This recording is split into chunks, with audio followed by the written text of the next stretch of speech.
Transformation of nature. Deification. BD number 5264. December 2, 1951. I cannot shape you according to my will. Instead, you must accomplish the work of transforming your nature yourself, for the purpose and goal of my whole plan of creation rests upon the fact that my created works will shape themselves into my children, into divine beings of their own free will. Each one of my living creations has so much strength that attaining the goal is certainly possible, yet the strength can also remain unused, and not even my omnipotence can change that if I don't want to infringe against my law of eternal order myself and enslave their will.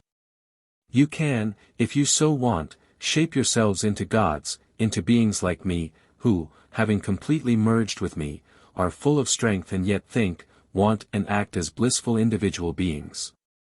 You are able to do so, however, whether you want to do so must be your own choice.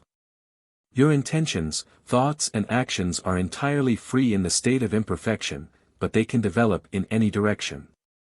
Although the fact that you are entirely free can also result in your renewed fall into the abyss, it can nevertheless also procure you unlimited beatitudes which a bound will could never attain. You can fall abysmally low and lift yourselves to inconceivable heights, but at all times you are offered the support to hold on to or to make your ascent easier. I myself am always willing to be this support for you. I am always willing to stop you when you are in danger of falling, and I am always willing to pull you up when you appeal for my help. You are never defenselessly left at the mercy of danger, you are never so weak that you cannot appeal for help, but this, in turn, requires your will again, and you must believe in me if you want to request my help. However, this belief in me is already the first change of your will. Hence it also signifies assured help. It is this faith I want to awaken in the beings which, embodied as human beings, don't use their will correctly, which constantly strive downwards and are in grave danger of falling into the abyss. A tiny spark of faith in a power can stop their fall, and I try to make myself known to people so that they will gain this faith. There is so much evidence of intervention by my power and love in every individual person's life, that every individual could easily win this faith by merely paying attention to these small proofs. Yet the human being's thinking is taking wrong paths, and this, again, because he lives without love, for he can only believe if his thinking is right, and he can only think right if his heart is willing to love.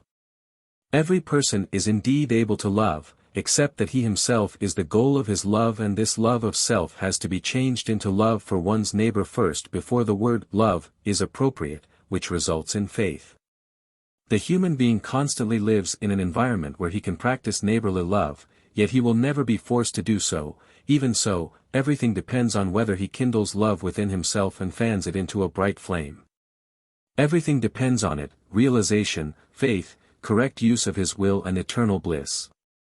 However, he cannot be forced to love, he can only ever be admonished and encouraged. Love must ignite itself in him and thereby effectively also accomplish his transformation of nature, as this is the purpose and goal of his earthly existence as well as the completion of my eternal plan of salvation, which intends to deify what came forth from my hand as work of creation but shall attain the highest bliss which I cannot give but must be acquired by the being itself.